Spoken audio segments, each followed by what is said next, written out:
what is going on? Cover One crew, welcome back to the show. Hope everybody is doing good, man. Week number 13 is in the books. Patriots continue to roll on Monday Night Football, disposing of those New York Giants. What a week it was, full of ups and downs, a lot of injuries as well. What are we talking today? Must-have players, week number 14. This is the final week of the fantasy football season for most of us, as we got to go into those fantasy playoffs. If you are on the fringe, man, this is do or die week for us.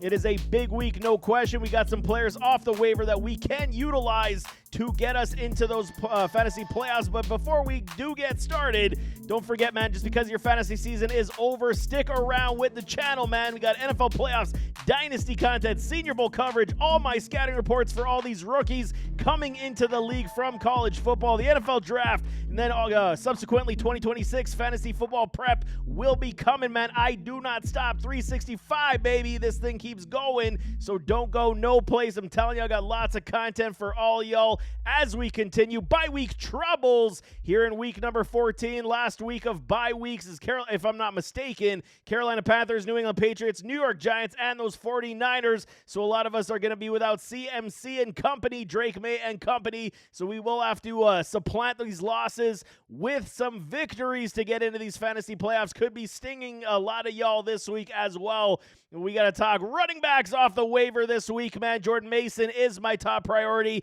54% ownership right now because we did see that Aaron Jones went down with that injury and did not return to that contest. Was the shoulder issue. He was vying to get back into that contest, so maybe it is going to be a day-to-day thing. But if it does turn out to be a little bit worse and Jordan Mason is sitting on your waiver wire, he would get bulk load of the volume, even though does that mean it's a good thing in this situation because this Minnesota Vikings offense is so bad at this point. Brosmer could not move this offense. J.J. McCarthy cannot move this offense well.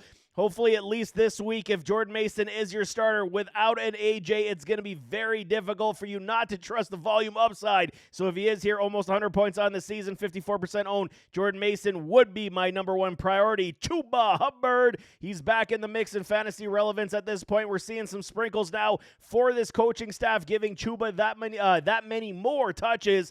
Kind of strange, though, because it's not like Rico's playing poorly. They just you're starting to mix and match this offense in the backfield to give more split touches and more split carries. 50% ownership for Hubbard right now should be on a lot of y'all's waivers at this point, so he can be picked up, potentially trusted. I mean, the floor at least has grown from being that 2 to 5 points. Now it's looking for 8 to 12 at this point with a Chuba Hubbard. Chuba said himself that he came back a little too early from his injury and he was not feeling himself, so clearly he feels healthy now, and the coaching staff is utilizing the man, so Chuba is back on the fantasy radar in some senses as well. He does give a little bit more of that speed burst that a Rico does not have. Tyler Algier continues. I told you, man, I still don't get it. Under 50% ownership, 47% right now.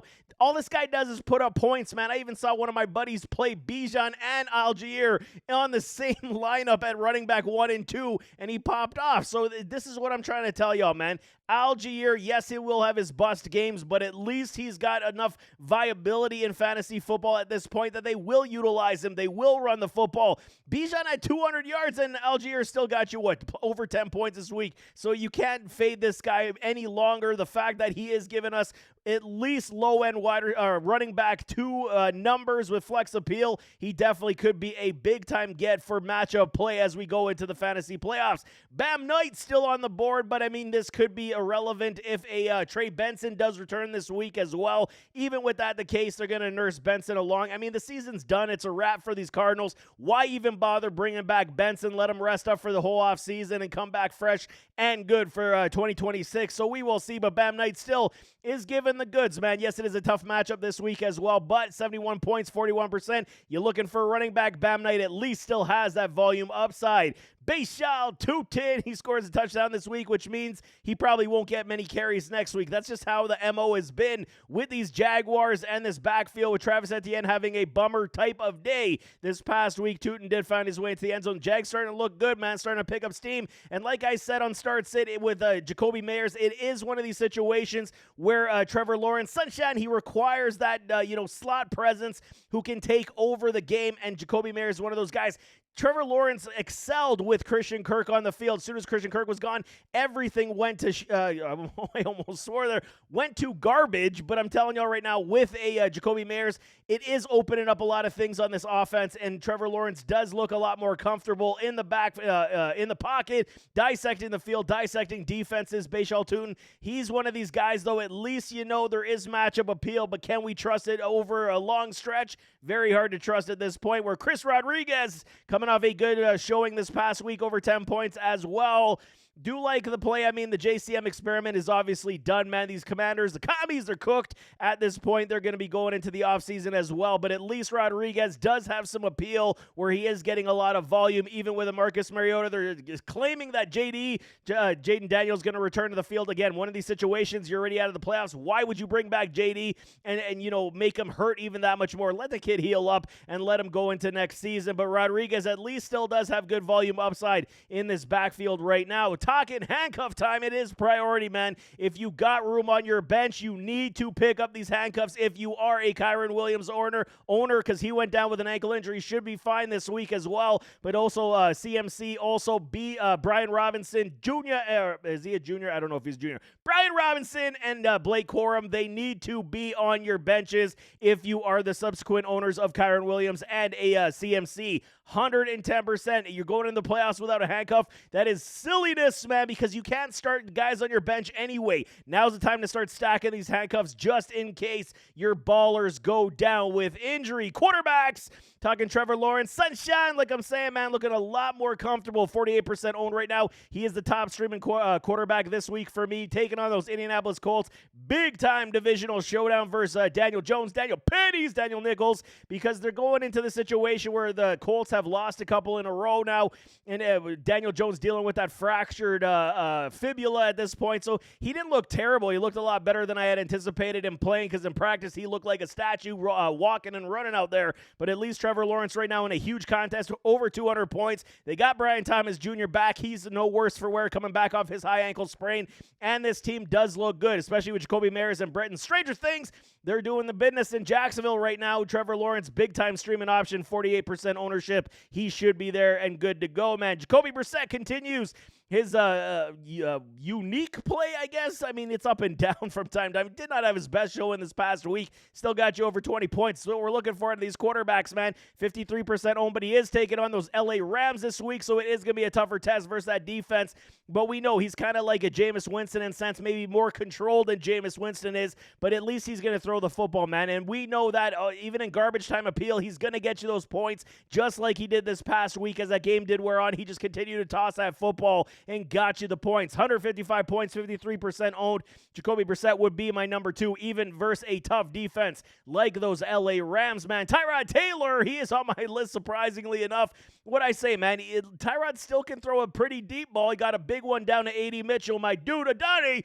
But I'm telling y'all, at least Tyrod, he's still got the rushing ability. Yes, he is aging side, and the Jets are, crapshoot overall anyway. But if you are in desperate need, it is a decent matchup versus Miami Dolphins. Tyrod is a seasoned vet in this league, and like I said, I do like what the Jets are doing at the wide receiver core with an A.D. Mitchell, with John Mechie, and then obviously Mason Taylor at the tight end spot, still with Breece Hall. This offense is going to be decent if they can find themselves a true franchise passer, but Tyrod Taylor is back on the radar, at least in desperation mode. If you require a quarterback this week, he could be filling the bill, no question. Tua Tagovailoa taking on those Jets, going up against a Tyrod Taylor. Tua's one of these guys, man, so up and down, so hit and miss. I would look in other directions. If I'm talking Tyrod over Tua, that might be a little bit crazy, but at least there is upside and similarities where the floor is roughly around 13 to 17 points for both these gentlemen. Tua just continues to throw interceptions in the worst opportune time, so it is not good news. But for my luck, I do like, if you're risking it, it's Tyrod. If you're playing it safe, it's Tua, but the floors could be very small as well. Likewise with CJ Stroud, I would put him higher, but he is taking on these Kansas City Chiefs. Huge showdown for the Kansas City Chiefs. If they're done, if they lose this contest, they're basically done.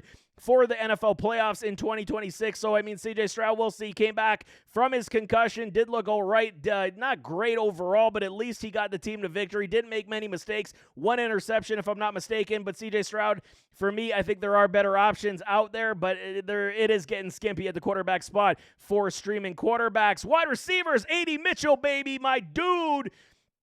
These Colts gave up on this kid way too soon. I'm telling y'all, Reggie Wayne, the wide receiver coach, or I believe he's an assistant at some capacity with these Indianapolis Colts, he was always talking up AD, saying this kid's a superstar in the making. There's just patience needed to be had, and the Colts cut bait because of guys like Alec Pierce and company absolutely tearing it up. So there was no more room for somebody like AD to get those valuable reps to start to progress in his game and show what he could do on the field. Now with these New York Jets, no Garrett Wilson, still on injured reserve. Now he's starting to get the snaps that he requires to progress in the right direction, man. That's all a lot of these guys require. Talent for days, but they need the snap counts to go in the right direction.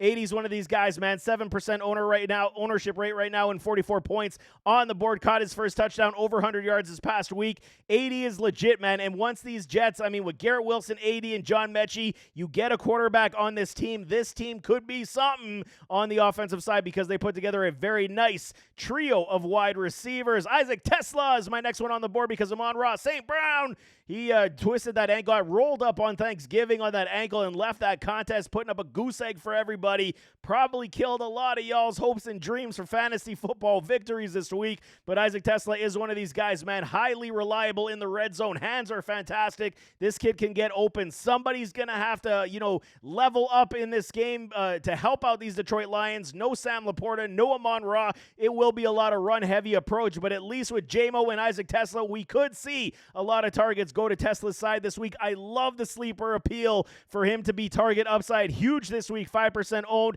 Tesla should be one of these dudes for anybody, not just Amon-Ra owners who went down this week. Tesla could be one of these dudes that we could at least see one touchdown and potentially 6 targets coming to his direction. I love the pickup and play this week. Jaden Higgins, these Houston Texans, almost stumbling on my words. He's starting to pick up steam in this offense as well. Nico Collins, Higgins, Noel, and then, we'll see how it does go. Taking on the Chiefs, they're going to have all hands on deck as well. That defense is a killer, though, that gives them more opportunities to get offensive plays. The run game is definitely stagnant, so it does cap off the top-end potential this pass game could have, but at least Higgins is getting enough target share to be at least viable at the flex position if you are looking for a wide receiver. Dontavian Wicks is back on my board.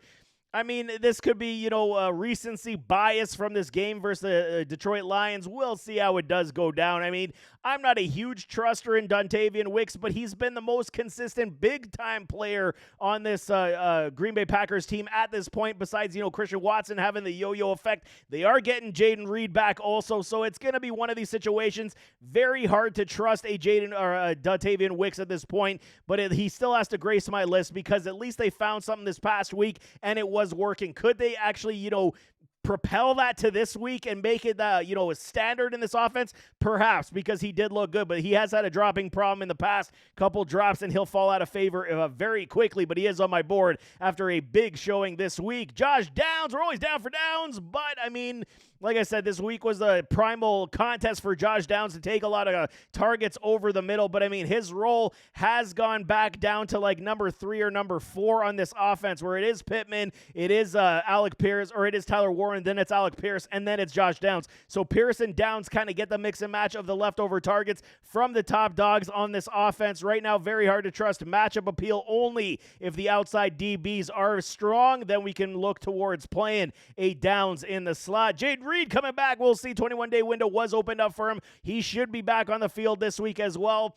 He's more of a bench stash if you got room. Not necessarily going to help you this week if you're vying for playoff, your playoff lives at this point. So Jaden Reed right now, only for the teams that are looking to stack their bench in depth appeal right now. Jaden Reed would want to be one of these guys. For me, Devon Vele, he showed out a little bit this past week as well. The kid always had some decent playmaking abilities. Never going to be a true superstar, in my opinion, in this league, but a very sound secondary wide receiving option. We got Tyler Shogg. He's okay. He's not great. At least he's got a lot of, understanding of the pro game to do, but he does throw a very pretty ball. Mechanics are there. He just needs to, continue to progress in the right direction. But Vele definitely is on the radar in deeper leagues if you require wide receivers. Jalen Coker, likewise, just not enough target share to go around. Finally got in the end zone as those Carolina Panthers continue to move. They are on the bye week this week. He's on the watch list for me for the fantasy football playoffs. We will see. Could it be Tet and could be Coker? We'll see how it does go as these Panthers continue to surge as they entered the bye week. And Luther Burden, my dude,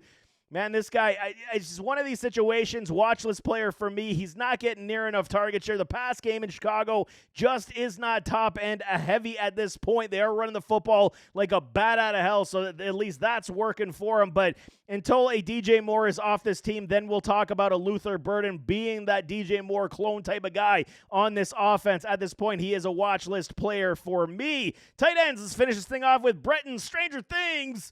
47% ownership coming off a 12-point show and end zone trip. Got it, 4 targets this past week. And like I said, he's going to have that, at least minimal target share, highest of efficiency potential coming from this tight end. He's a good, solid tight end option for us moving into the fantasy football playoffs, and especially going into this last week. 47% owned. He should get at least those 4 to 5 targets a game and hopefully continue to get at least 2 to 3 in the red zone. That does lift him up in the appeal for TD upside as well. But Brenton Strange is starting to get more comfy in Trevor Lawrence starting to look in his direction a lot as well. I do like the pickup and play. Likewise with Darren Waller, he is back.